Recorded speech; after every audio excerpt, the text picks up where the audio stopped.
first week of January, more than 750 Cuban migrants arrived by boat in the Florida Keys. Buena suerte! Another 600 were intercepted at sea. Fucking wild. Yeah. Okay, hermanos. Yes, I know.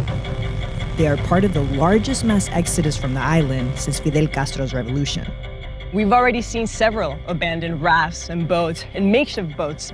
This is pretty remarkable, right? This is a boat that has a car engine. It appears to have been built from roofing material. This also appears to just be glue that's sticking everything together. And so this shows you the risk that people are willing to take just to make it to the United States.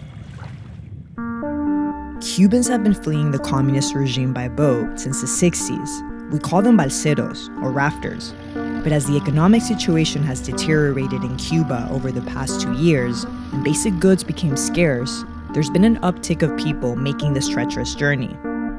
Since October, the U.S. Coast Guard has intercepted almost 5,000 Cubans, compared to just 838 in all of fiscal year 2021.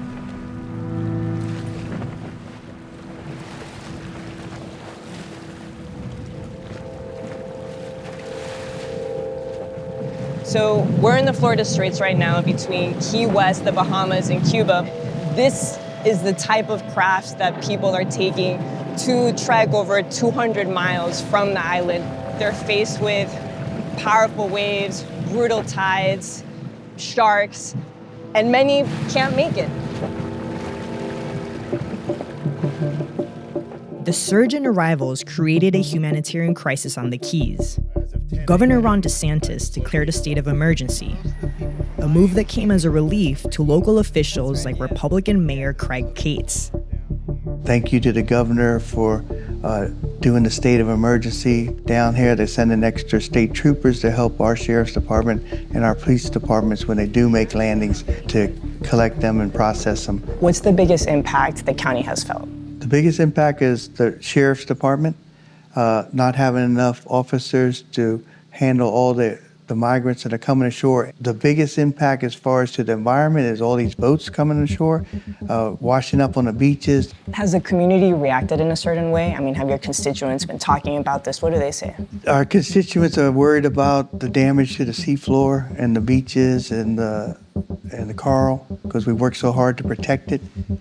They do have a compassion for the Cubans coming across because there's a lot of Cubans in Key West. I'm half Spanish myself. And so we understand what they're going through over there and care for them very much. So we want them to make it, but the legal way. What is the proper way to do it? Just like our law says, you apply to come to America and you go through the process, which so many people have done. This idea of the right way to immigrate has long been a Republican talking point, but it's also recently become Biden administration policy. Just days after the mass balsero landings, Biden announced a new rule expanding ways for Cubans, Haitians, and Nicaraguans to apply for asylum from their home countries. But it doubled down on a Trump-era policy, making it much harder for those migrants to seek asylum at a border. If you're trying to leave Cuba, Nicaragua, or Haiti, do not just show up at the border. That's a huge change for Cubans in particular, who have long benefited from preferential treatment in the American immigration system, including a much easier pathway to permanent residency than other nationalities.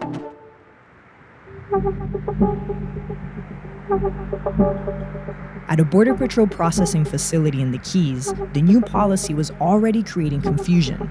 Okay, parece para atrás. No cigarrillos, no encendedores. ¿Quién no tiene pertenencia?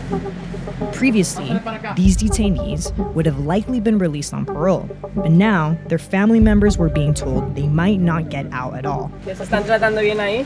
Sí. ¿Hace cuánto tiempo llegaron? Hace 2 días hoy. ¿Les han dicho qué va a ser de su futuro? ¿Van a poder irse? ¿Van a volver a Cuba? We're outside an immigration processing center in Marathon, and as you can see, there's a group of Cuban migrants that have just recently arrived by boat from Cuba They're being processed right now. The big question is what's going to happen to them. They've been told that they will be released within the next days, but family members that we've met right outside of these gates have been told that they will not be released. ¿Les han dicho algo de eso a ustedes? No. ¿Y saben por qué les están diciendo eso a las autoridades, que no van a soltar a nadie? No saben, o sea que no les están dando información tampoco. At the time of this reporting, the migrants remain detained in Florida. Biden's new immigration rules mean that unauthorized Cuban migrants could be subject to immediate deportation and lose the ability to apply for asylum for 5 years. To understand what this means for recent Cuban arrivals as they navigate this new legal landscape, we went to a legal workshop where migrants get help with their asylum claims. ¿Tiene algún récord criminal? No. Ok, entonces como le dije, tiene que aplicar por su asilo antes de 1 año. Y entonces ahí le dejan saber, tienen programas de educación, programas de seguro, diferentes cosas que puede calificar, ¿ok? Talia Isabel Córdoba Ricardo arrived in the U.S. just hours before President Biden's announcement. Te salvaste por un día, básicamente. Ajá. ¿Qué opinas de eso? Sorprendida.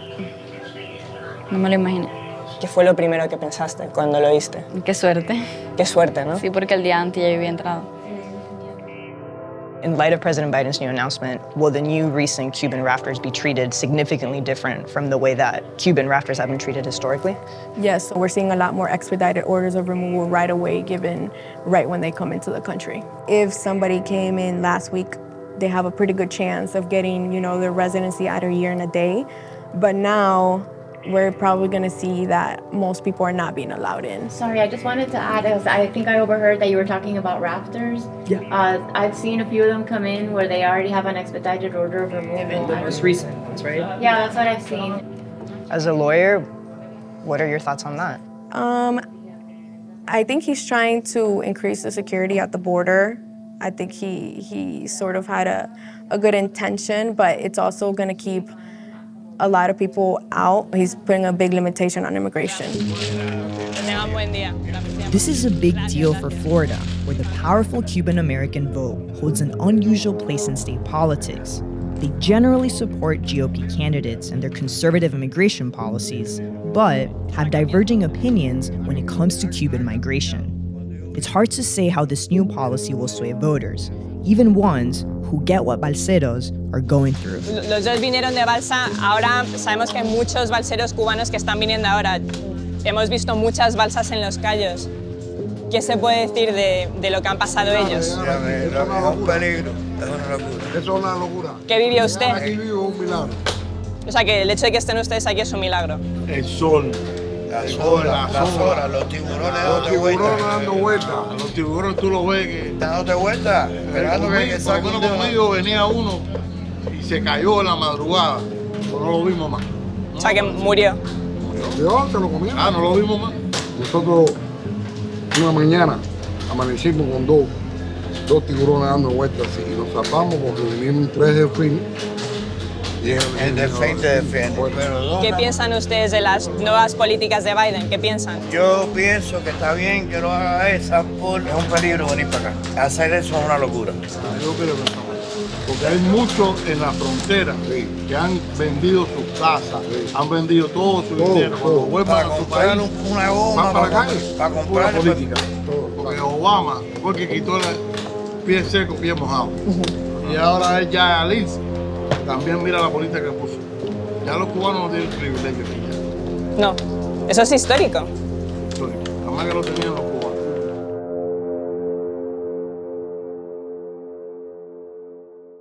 I'm Michael Learmonth, editor-in-chief of Vice News. Too often, traditional news outlets shy away from the real stories and experiences of those living through global conflicts. Not Vice News. Our reporters are on the ground, fearlessly covering the human stories that shape our world. You and millions of others can continue to read, watch, and listen to Vice News for free. But we hope you'll consider making a one-time or ongoing contribution of any size at vice.com/contribute. Every contribution, no matter how big or small, helps support the journalism Vice News brings to you every day.